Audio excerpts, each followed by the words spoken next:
The night air was cold and still in the small town of Cedar Valley. Streetlights cast long shadows across the quiet roads as David Thompson drove his old pickup truck home from work. It was nearly midnight, and he was tired after pulling a double shift at the construction site. Tomorrow was his son's birthday, and David had worked extra hours to buy the bicycle his 8-year-old boy had been asking for all month. In the back seat, little Tommy was fast asleep, still wearing his school clothes. David had picked him up from his grandmother's house after the late doctor's appointment. The boy had been having trouble with his asthma again, and the doctor said he needed to start using a new inhaler. David glanced in the rearview mirror at his sleeping son and smiled. Despite all the struggles of being a single father, moments like these made everything worth it. David was a good man who worked hard to provide for his family. His wife had passed away from cancer 3 years earlier, leaving him to raise Tommy and his 10-year-old daughter Lisa on his own. Money was always tight, but David made sure his children had everything they needed. He coached Tommy's little league team on weekends and never missed a parent-teacher conference. Everyone in the neighborhood knew David as the guy who would help you move furniture or fix your car without asking for anything in return. As David turned onto Main Street, he noticed the flashing lights in his rearview mirror. His heart sank a little. He wasn't speeding, and his truck was in good condition with all the proper registration and insurance. Still, getting pulled over late at night always made him nervous. He carefully pulled over to the side of the road and turned on his hazard lights. Officer Rick Morrison had been on the Cedar Valley Police Force for 12 years. He was known around town for his aggressive approach to law enforcement, especially when it came to certain types of people. Morrison had grown up in Cedar Valley and came from a family with a long history in local law enforcement. His father had been police chief for 20 years before retiring. Morrison felt like he owned these streets and that certain people didn't belong in his town. Morrison approached David's truck with his hand already resting on his weapon. His flashlight beam cut through the darkness as he tapped on the driver's window. David slowly rolled down the window, keeping both hands visible on the steering wheel, just like his father had taught him years ago. "License and registration," Morrison demanded without any explanation for why he had made the stop. "Yes, sir," David replied politely. "Can I ask what this is about, officer?" Morrison's jaw tightened. He didn't like questions, especially from people like David. "I saw you swerving back there. You been drinking tonight?" David was confused. He hadn't been swerving at all. He had been driving carefully, especially with Tommy sleeping in the back seat. "No, sir. I haven't had anything to drink. I was just coming home from work." "Work, huh? What kind of work keeps you out this late?" Morrison's tone was suspicious and hostile. "Construction. We're working on the new shopping center project. I can show you my work ID if you'd like." Morrison stepped back and put his hand on his radio. "I need backup at Main Street and Elm. Possible drunk driver." David's heart started beating faster. This was getting out of hand quickly, and he couldn't understand why. He had done nothing wrong. In the back seat, Tommy was starting to stir from all the noise and bright lights. "Officer, I really haven't been drinking. I have my son in the car and we're just trying to get home. It's a school night." Morrison walked back to his patrol car to run David's license. The information came back clean. No warrants, no previous arrests, not even a speeding ticket in the past 5 years. But Morrison was already committed to this stop. He had called for backup, and now other officers would be arriving soon. He couldn't look weak or like he had made a mistake. When Morrison returned to David's truck, his attitude had gotten even worse. "Step out of the vehicle," he ordered. David was scared now, but he complied. He slowly opened the door and stepped out with his hands visible. "Officer, I don't understand what's happening here. I haven't done anything wrong." "Turn around and put your hands on the hood of the truck." David did as he was told. Behind him, he could hear Tommy waking up and calling for him. "Daddy? What's happening? Why are there police lights?" Morrison began searching David roughly, far more aggressively than necessary for a simple traffic stop. "You got any weapons on you? Any drugs?" "No, sir, nothing like that." "Officer, you're scaring my son. Can we please just handle this quickly so I can get him home?" Another patrol car arrived and Officer Jake Collins stepped out. Collins was younger and less experienced than Morrison. He had only been on the force for 2 years and usually followed Morrison's lead in situations like this. Collins approached the scene and immediately noticed the small boy in the back seat of the truck, now fully awake and crying.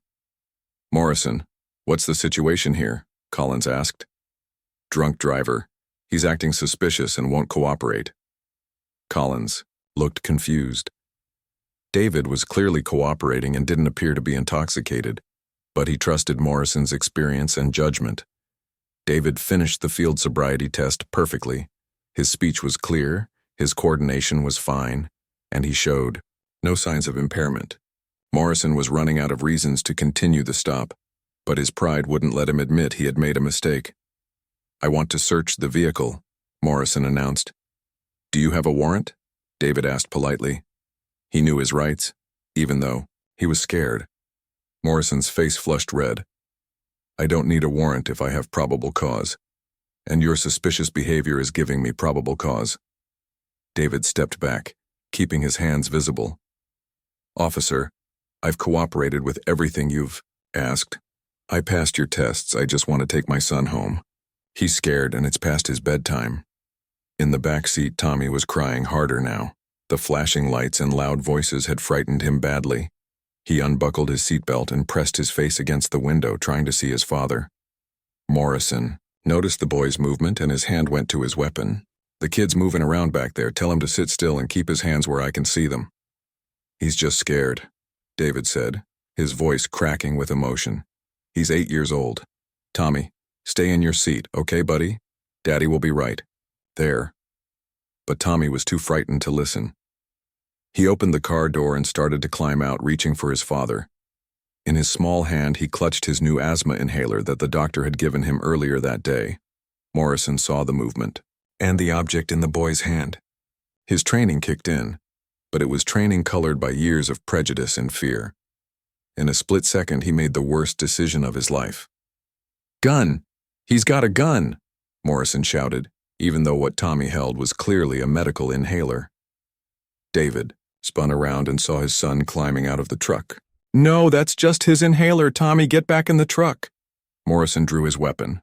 Collins, confused and scared, also drew his gun. The situation had escalated beyond anyone's control in just a few seconds. "Get on the ground! Everyone get on the ground!" Morrison was screaming now. David dropped to his knees immediately, his hands up in the air. "Please don't hurt my son. He's just a little boy. That's his medicine." Tommy, terrified by the shouting and the guns pointed at him and his father, dropped the inhaler and ran toward David. "Daddy, I'm scared." In that moment, Morrison made a decision that would haunt him forever, even though he would never admit it was wrong. He later claimed he saw David reach for something when Tommy ran to him. He said he feared for his safety and the safety of his fellow officer. But those who saw what really happened knew different. Morrison fired 3 shots in quick succession. The first shot hit David in the chest as he tried to shield his son with his body. The second shot went wide, shattering the truck's rear window. The third shot hit David in the shoulder as he fell forward. Tommy screamed as his father collapsed beside him. David tried to speak, tried to tell his son to run, tried to tell him that everything would be okay, but the words wouldn't come. Blood was spreading across his work shirt, the same shirt he had put on that morning when he kissed Tommy goodbye and promised to be home in time to read him a bedtime story. Collins stood frozen, his weapon still, drawn but unused. He couldn't believe what had just happened. This was supposed to be a simple traffic stop. Now a man was dying on the pavement, and a little boy was screaming for his daddy. Morrison holstered his weapon and immediately got on his radio. "Shots fired, suspect down, send an ambulance." But even as he called for help, he was already thinking about how to explain what had happened, how to make it look justified. The ambulance arrived within minutes, but it was too late. David Thompson died on the cold pavement of Main Street just 3 blocks from his home. His last conscious thought was of Tommy, and whether his son would be okay without him. Tommy sat on the curb, still clutching the inhaler that had started it all. A paramedic put a blanket around his small shoulders and tried to comfort him, but the boy was in shock. He kept asking when his daddy was going to get up, when they could go home. Within an hour, the scene was swarming with police cars, investigators, and officials from the district attorney's office. Morrison gave his statement, sticking to his story about fearing for his life and seeing David reach for a weapon. Collins, still shaken, confirmed Morrison's version. The morning after David Thompson's death, Cedar Valley woke up to a story that painted him as a dangerous criminal. The local newspaper ran the headline, "Police Officer Shoots Armed Suspect During Traffic Stop." Officer Rick Morrison was being called a hero who had protected the community from a violent threat. But inside the small apartment on Maple Street, David's sister Karen was trying to explain to two confused children why their daddy wasn't coming home. Lisa, who was 10, seemed to understand that something terrible had happened. But 8-year-old Tommy kept asking when his father would be back from the hospital. Karen had been working the night shift at the diner when she got the phone call that changed everything. She was David's only living family, and now she was responsible for 2 grieving children with no warning, no preparation, and no idea how she was going to manage. She worked as a waitress and lived in a 1-bedroom apartment. Taking in 2 kids meant finding a bigger place, which meant more money she didn't have. The official investigation into the shooting began immediately, but it was clear from the start which direction it was heading. Detective Ray Foster had worked with Morrison for 8 years and considered him a good cop and a friend. Foster was assigned to lead the investigation, which already seemed like a conflict of interest to anyone paying attention. Foster interviewed Morrison first, and the officer's story was detailed and consistent. Morrison said David had been driving erratically, showed signs of intoxication, and became increasingly aggressive during the stop. When the child got out of the vehicle, holding what appeared to be a weapon, Morrison feared for his life and the safety of his partner. He made the split-second decision to use deadly force to protect innocent lives. Officer Collins, still shaken by what he had witnessed, gave a statement that mostly supported Morrison's version of events. Collins was young and wanted to keep his job. He had a wife and a baby on the way. Going against a senior officer like Morrison could end his career before it really started. So when Foster asked him what he saw, Collins said he saw David make threatening movements and agreed that the situation had escalated quickly. The physical evidence seemed to support Morrison's story, mainly because there wasn't much physical evidence left to examine. The body camera malfunction was explained as a technical glitch that sometimes happened with older equipment. The dash camera being turned off was attributed to Morrison forgetting to activate it in the excitement of the traffic stop. The asthma inhaler that Tommy had been holding was bagged as evidence, but somehow it got misplaced in the evidence room. When Karen asked to see it, she was told it was being held for the investigation. When the investigation was over, no one could find it anywhere. Tommy was interviewed by a child psychologist who worked with the police department. The session was supposed to determine what the boy had actually seen and whether his testimony would be reliable. But Tommy was still in shock, still grieving, and the questions confused him. The psychologist's report concluded that the child was too traumatized to give accurate testimony and that his account of events was inconsistent and unreliable. Karen tried to find a lawyer who would take the case, but it was harder than she expected. The first 3 lawyers she contacted wouldn't even meet with her once they heard it involved a police shooting. The 4th lawyer agreed to see her, but explained that cases against police officers were extremely difficult to win, especially when the officer claimed self-defense. "The burden of proof is on us," the lawyer explained. "We have to prove that the shooting was unjustified, not that it was justified. With no witnesses except a traumatized child and no physical evidence, it's going to be almost impossible." The lawyer wanted a $50,000 retainer just to start working on the case. Karen didn't have $50,000. She didn't even have $5,000. She was trying to figure out how to pay for David's funeral and take care of his children. Meanwhile, the police department's internal investigation was moving quickly toward its predetermined conclusion. Detective Foster interviewed several other officers who vouched for Morrison's character and professionalism.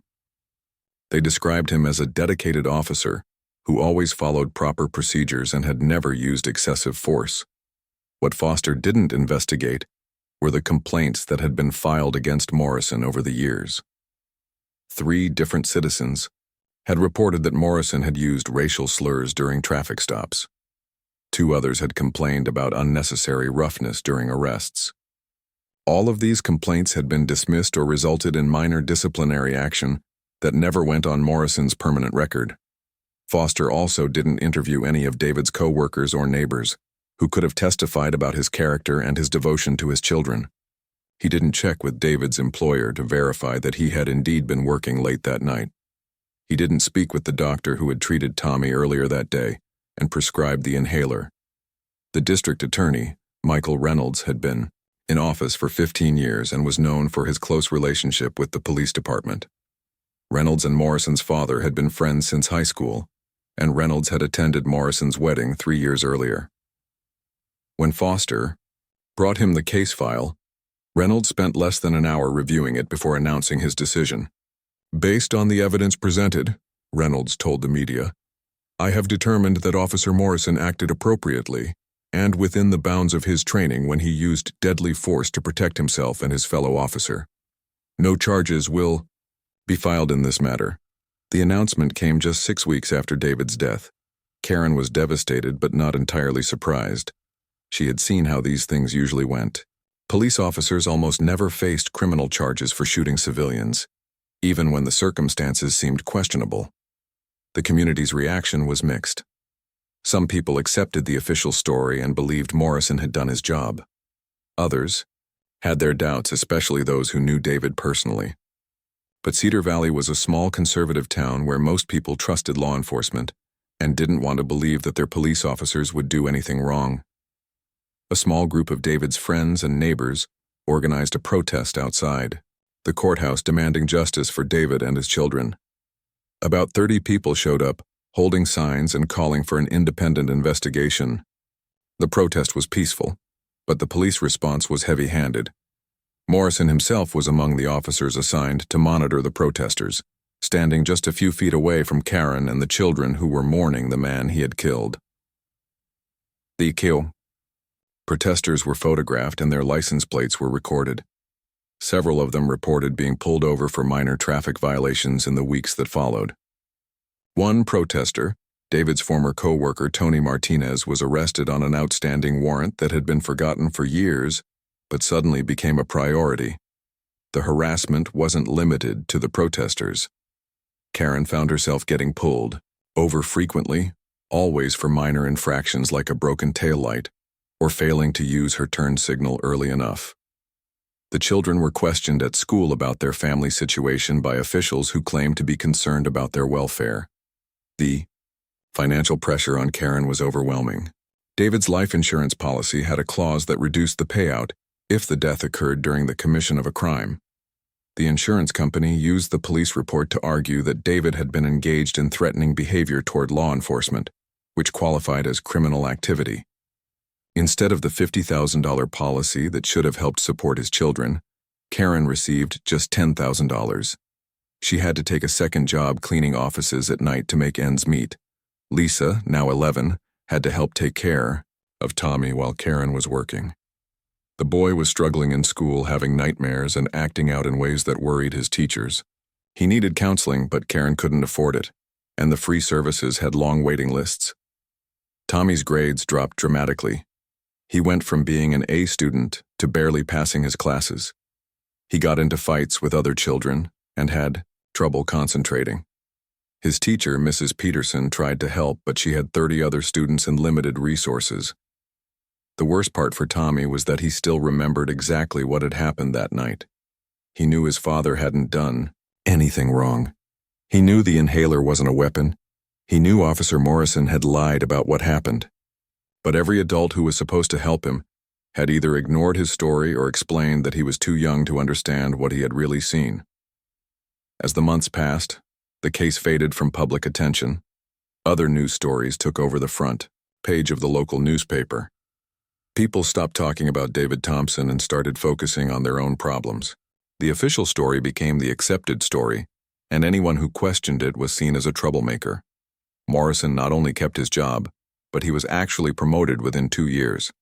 His handling of what the department called a dangerous situation was seen as evidence of his good judgment and bravery. He received a commendation for his actions that night and was moved up to sergeant rank. Detective Foster was also promoted and eventually became the lead investigator for the department. District Attorney Reynolds was re-elected, twice more, running on a platform of supporting law enforcement and keeping the community safe.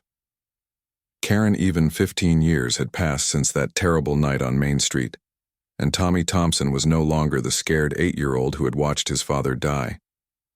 At 23, he was a tall, determined young man who had just graduated from the police academy with honors.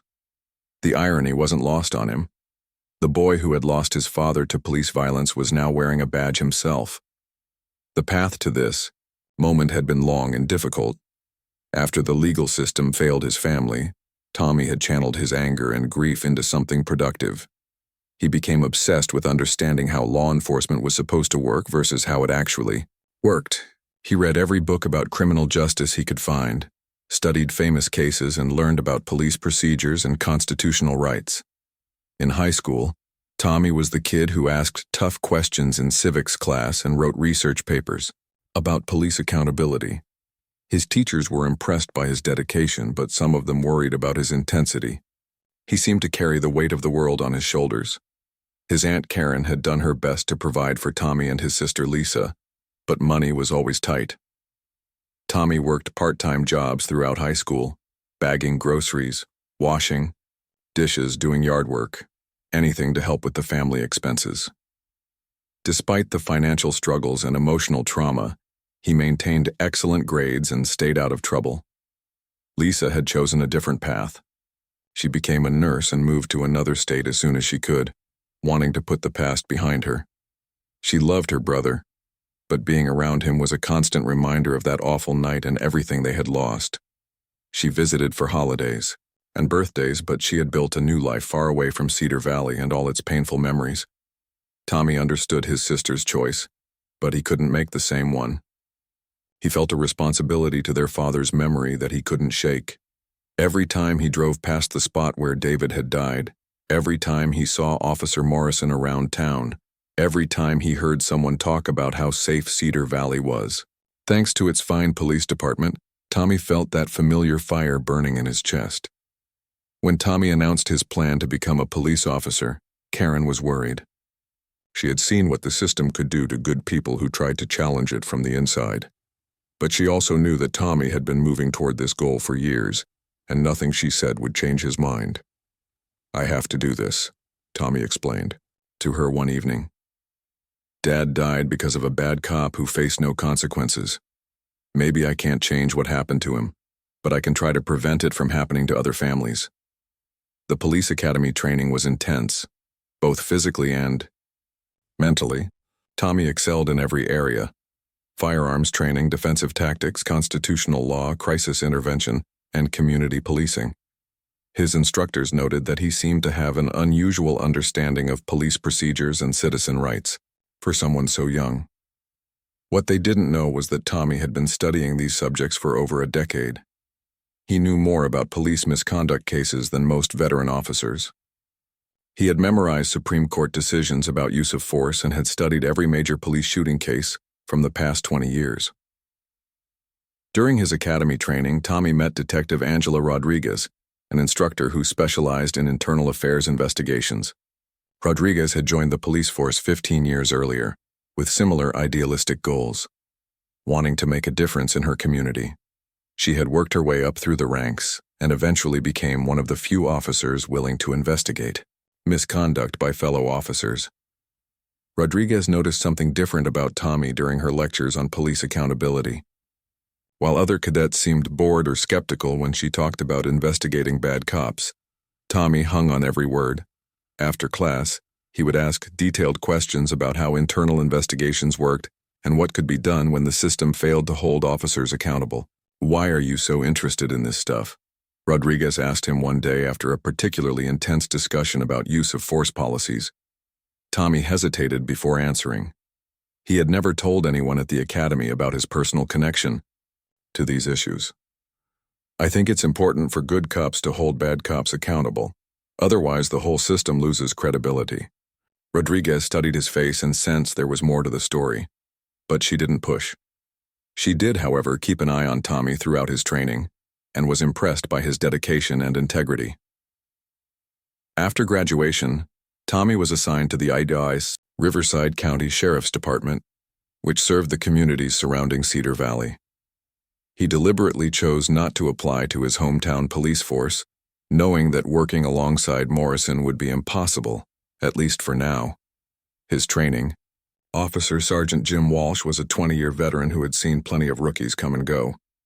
Walsh was immediately impressed by Tommy's professionalism and his genuine desire to help people.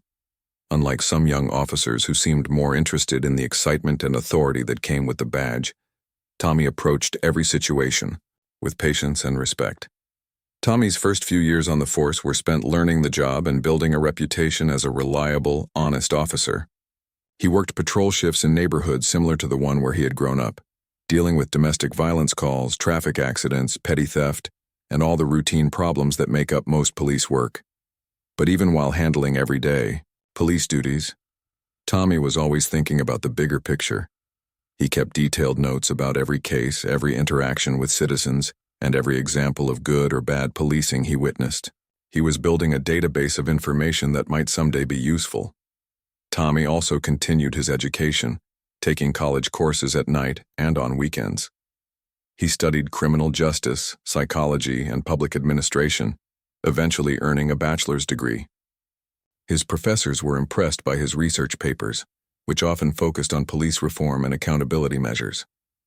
During his 4th year on the force, Tommy witnessed his first case of serious police misconduct. His partner, Officer Craig Phillips, used excessive force during an arrest, punching a suspect who was already handcuffed and complying with orders. Phillips claimed the suspect had been resisting, but Tommy knew that wasn't true. The incident put Tommy in an impossible position. If he reported Phillips, he would be branded as a snitch who couldn't be trusted by other officers. If he stayed silent, he would be complicit in a cover-up just like the one that had protected Morrison years earlier. Tommy chose to file a report documenting what he had witnessed. Phillips was suspended for 2 weeks without pay and had to attend anger management counseling. Most of the other officers in the department treated Tommy with suspicion after that, but a few respected him for doing the right thing. Detective Rodriguez, who had stayed in touch with Tommy after the academy, heard about the incident and reached out to him. They met for coffee and she told him that what he had done took courage. Most officers would have looked the other way, she said. The fact that you didn't tells me you might be someone I can work with. Rodriguez explained that she was building a small network of officers who were committed to rooting out corruption and misconduct within law enforcement. It was dangerous work that could end careers, but it was necessary to maintain public trust in the police. I'm interested, Tommy told her without hesitation. Over the next few years, Tommy worked closely with Rodriguez on several internal investigations. They uncovered cases of officers taking bribes, falsifying reports, and using excessive force. Some of these investigations led to officers being fired or arrested, while others were buried by supervisors who didn't want the bad publicity. Tommy learned that the system for investigating police misconduct was deeply flawed, just as he had suspected since childhood. Internal affairs departments were understaffed and often staffed by officers who didn't want to investigate their colleagues. District attorneys were reluctant to prosecute police officers, especially for cases that weren't clear-cut. And police unions provided legal protection that made it difficult to discipline or fire bad officers. But Tommy also learned that change was possible when good people worked together and refused to give up. Slowly, very slowly, things were getting better. Body cameras were becoming more common, making it harder for officers to lie about what happened during arrests. Citizen oversight committees were being established to review cases of police misconduct, and a new generation of prosecutors was taking office with a commitment to holding officers accountable when they broke the law. Meanwhile, back in Cedar Valley, Officer Morrison was thriving. He had been promoted to lieutenant and was being considered for the position of police chief when the current chief retired. Morrison was well liked by his fellow officers and respected in the community. The shooting of David Thompson was ancient history to most people, if they remembered it at all. But Tommy remembered everything. He had never stopped thinking about that night, and he had never stopped believing that justice was still possible. He kept a file at home with every piece of information he could find about the case: newspaper clippings, public records, witness statements, and his own detailed memories of what had happened.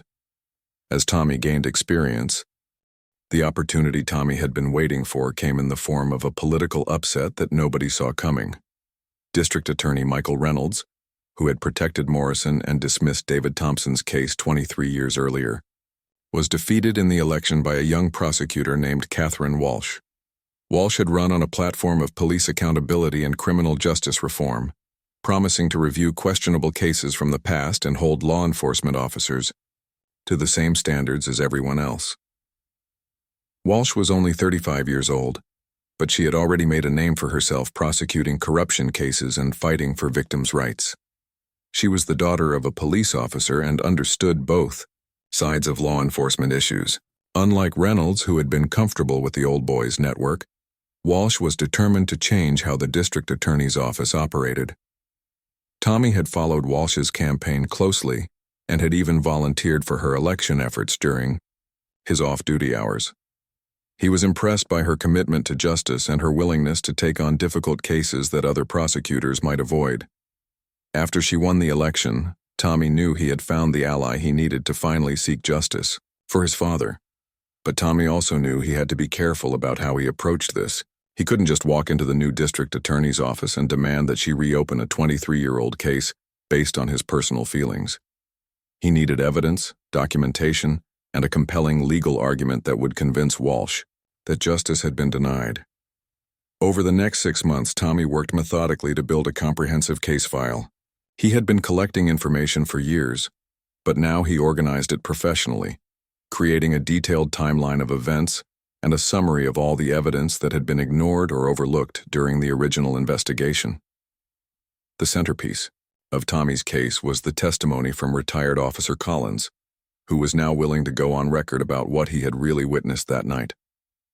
Collins had agreed to provide a sworn affidavit admitting that he had never seen David make any threatening movements, and that Morrison's use of force had appeared unjustified.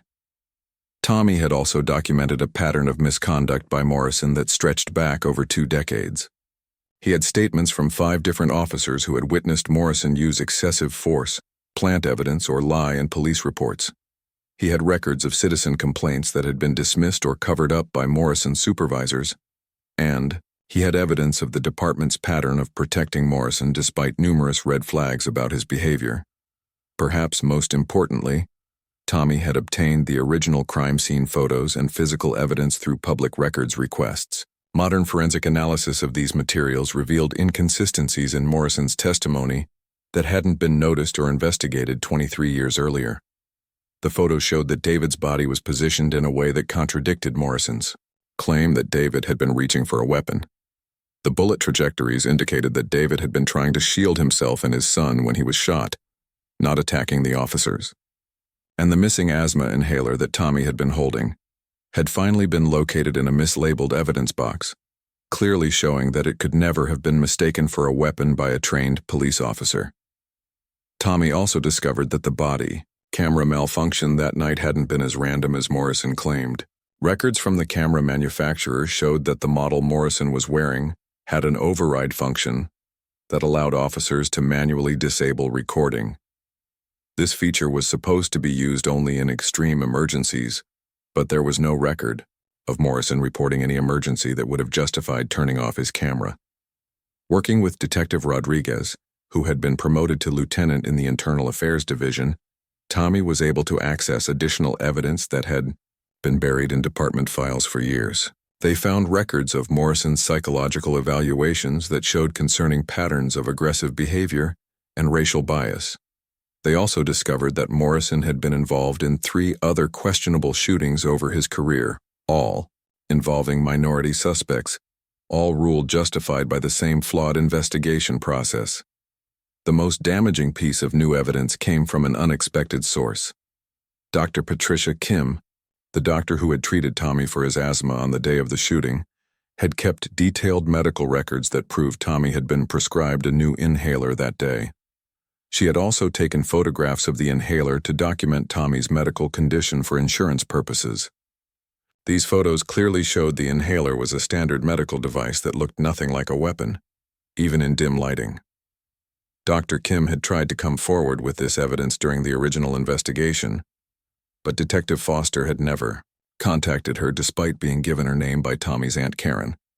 The doctor had kept the records all these years, hoping that someday they might help bring justice for the Thompson family. After organizing all of this evidence into a comprehensive case file, Tommy requested a meeting with District Attorney Walsh. He knew he was taking a risk by revealing his personal connection to the case, but he also knew that his unique perspective and years of investigation had uncovered evidence that no one else had been able to find. The meeting was scheduled for a Friday afternoon in February, exactly 23 years after his father's death. Tommy arrived at the district attorney's office wearing his dress uniform, carrying a thick folder that contained everything he had learned about his father's case. Walsh listened intently as Tommy explained who he was and why he was there. She was surprised to learn that the young officer who had built such an impressive case was actually the victim's son, but she was also impressed by his professionalism and thoroughness.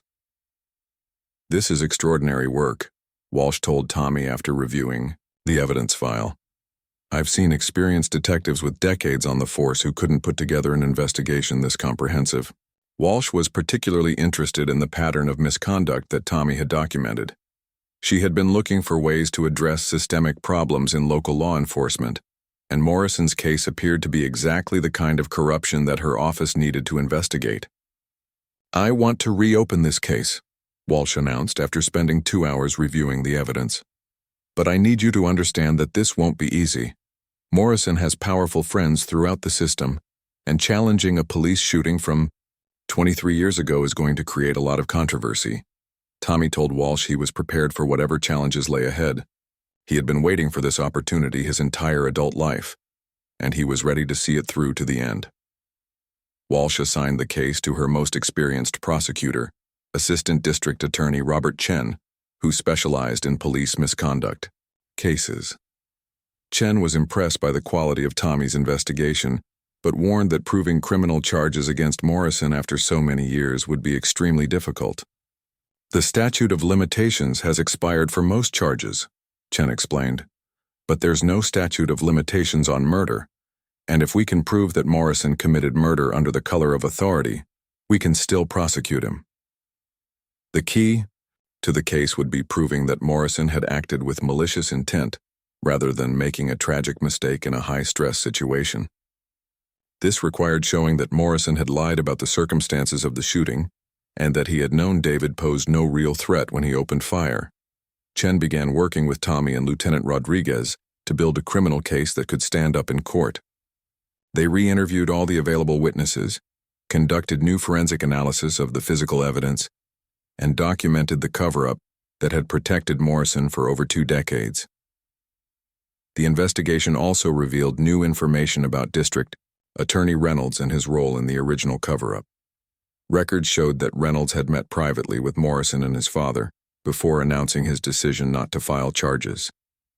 Reynolds had also received campaign contributions from Morrison's family and their political allies, creating a clear conflict of interest that should have required him to recuse himself from the case. As word of the investigation began to leak out, Morrison and his supporters tried to discredit the new evidence and attack Tommy's credibility. They argued that Tommy was motivated by revenge rather than justice, and that reopening such an old case was a waste of taxpayer money. Morrison hired an expensive defense attorney who began filing motions to suppress evidence and delay the investigation. The attorney argued that too much time had passed for a fair prosecution, and that Morrison's constitutional rights would be violated if he was charged based on such old evidence. But public opinion was shifting in favor of the Thompson family. The local newspaper, which had initially supported the official story 23 years earlier, ran a series of investigative articles exposing the flaws in the original investigation. Community activists who had been silenced years earlier began speaking out again, demanding accountability for Morrison's actions. Most importantly, other officers began coming forward with additional evidence of Morrison's misconduct. The culture in law enforcement was slowly changing, and officers who had once been afraid to challenge corrupt colleagues were finding the courage to speak out. Detective Rodriguez played a crucial role in convincing other officers to cooperate with the investiga. The morning of March 15th started like any other day for Rick Morrison, but it would end with his world completely destroyed. At 61 years, old Morrison had built a comfortable life as the respected chief of police in Cedar Valley. He lived in a large house on the good side of town, drove a new truck, and was planning to retire in just 2 years with a full pension. Most people in town still saw him as a hero who had served the community faithfully for over 3 decades. But Morrison's comfortable world was about to collide with the consequences of that terrible night 23 years earlier, when he had murdered David Thompson and destroyed a family. The boy who had watched his father die was now the man who would bring Morrison to justice.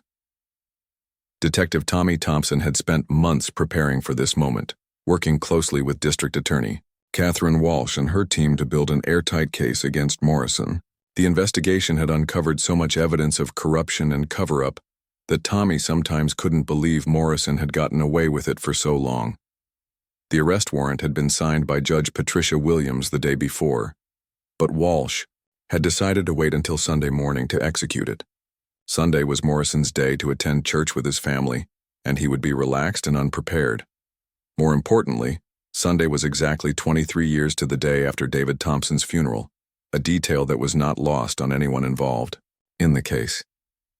Tommy had requested to be the one to make the arrest, and Walsh had agreed despite some concerns from her staff. They worried that Tommy's personal connection to the case might create legal complications, but Tommy argued that he had earned the right to see this through to the end. "I've been working toward this moment my entire adult life," Tommy told Walsh during their final planning meeting. "I need to be the one to put the handcuffs on him." Walsh understood Tommy's need for closure and agreed to let him lead the arrest team. But she also assigned Lieutenant Rodriguez and 2 other experienced officers to accompany Tommy, both for backup and to ensure that everything was done properly. At 8:30 a.m. on Sunday morning, Tommy and his team pulled up outside Morrison's house on Elm Street. It was a beautiful spring morning, and the neighborhood was quiet except for birds singing in the trees and a few joggers out for their morning exercise. Morrison's house was a 2-story colonial with a perfectly manicured lawn and a 3-car garage. American flags hung from the front porch, and a "Support Our Police" sign was prominently displayed in the front yard. It was the picture of suburban respectability, hiding the ugly truth of what the man inside had done.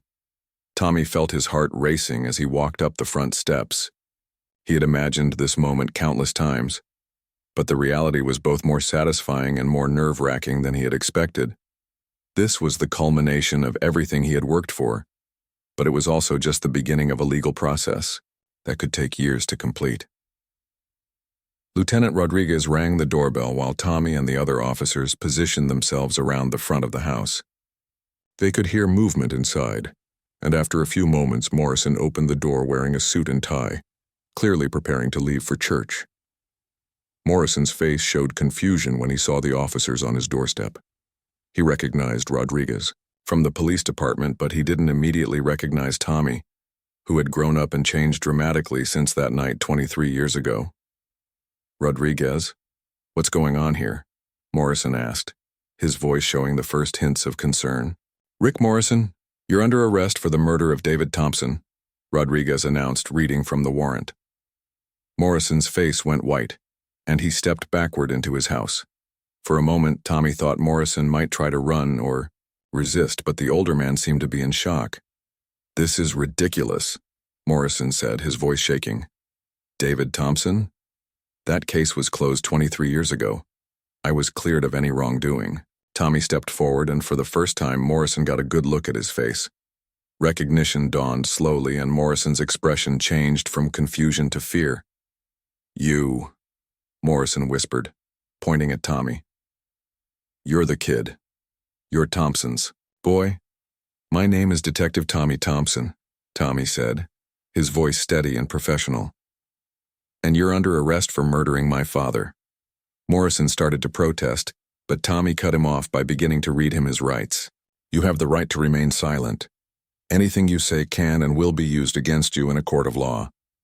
You have the right to an attorney. As Tommy recited the Miranda warning, he thought about all the times he had said these same words to suspects over his career as a police officer. But this time was different. This time, he was arresting the man who had taken everything from him and his family. Morrison's wife appeared in the hallway behind him, dressed for church and looking confused about what was happening. "Rick? What's going on? Who are these people?"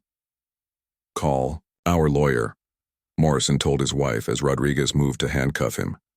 "Call him right now and tell him they're arresting me for that old case." Tommy took out his own handcuffs and stepped forward. "I'll handle this," he told Rodriguez. As Tommy placed the handcuffs on Morrison's wrists, the symbolism of the moment was overwhelming. The scared 8-year-old boy who had watched helplessly as his father was murdered had grown up to become the man who would finally bring the killer to justice. "Rick Morrison," Tommy said as he tightened the handcuffs, "you are under arrest for the first-degree murder of David Thompson, conspiracy to obstruct justice, and violation of civil rights under color of authority." Morrison was placed in the back of the police car, and as they drove away from his comfortable home, he began to realize that his carefully constructed life was falling apart. For 23 years, he had convinced himself that he had done the right thing that night, that David Thompson had been a threat who needed to be eliminated. But deep down, Morrison had always known the truth. The drive to the county jail was quiet except for Morrison's attempts to justify his actions. "You don't understand what it was like that night," he told Tommy. "Everything happened so fast I thought he was reaching for a weapon." Tommy didn't respond. He had heard Morrison's lies before, and he wasn't interested in hearing them again. The evidence would speak for itself in court. News of Morrison's arrest spread quickly through Cedar Valley. By the time Tommy and his team arrived at the jail, reporters were already gathering outside. The story of the police chief being arrested for a murder he had committed 23 years earlier was exactly the kind of dramatic news that captured public attention. The booking process was routine, but it was also deeply satisfying for Tommy to watch. Morrison was fingerprinted, photographed, and processed like any other criminal suspect. The man who had once worn a badge with authority was now just another prisoner in an orange jumpsuit. Morrison's lawyer, an expensive defense attorney named Charles Griffin, arrived at the jail within an hour of the arrest. Griffin was known for defending high-profile clients, including several police officers who had been accused of misconduct. He immediately began working to get Morrison released on bail and to challenge the validity of the charges. But District Attorney Walsh was prepared for Griffin's tactics. She had anticipated that Morrison's defense would argue that too much time had passed for a fair prosecution and that the new evidence was unreliable. Walsh had built her case carefully to address these challenges and was confident that the charges would stick. The preliminary hearing was scheduled for the following week, and Tommy knew that would be his first chance to see Morrison in court and to watch him face the consequences of his actions. Tommy had testified in many court cases over his career, but this would be the most important testimony of his life. In the days following Morrison's arrest, other officers began coming forward with additional evidence of corruption within the Cedar Valley Police Department. The culture of silence and protection that had allowed Morrison to escape justice for so long was finally breaking down. Captain Robert Hayes, who had previously only spoken to Tommy privately, now agreed to testify publicly about Morrison's pattern of misconduct. Officer Collins, who had supported Morrison's story 23 years earlier, was prepared to admit in court that he had lied during the original investigation. Most significantly, 3 other families came forward with evidence that their loved ones had also been victims of Morrison's violence. These cases had never been properly investigated because Morrison's position in the department had protected him from scrutiny. Tommy realized that his father's case was just the tip of the iceberg. Morrison had likely ruined dozens of lives over his career, and only now was the full extent of his corruption being revealed. The preliminary hearing was held on a rainy Thursday morning in March. The courthouse was packed with reporters, community, activists, and family members of Morrison's victims. Tommy's Aunt Karen was there, along with his sister Lisa, who had flown in from her home in another state. When Morrison was brought into the courtroom in shackles, he looked like a broken man.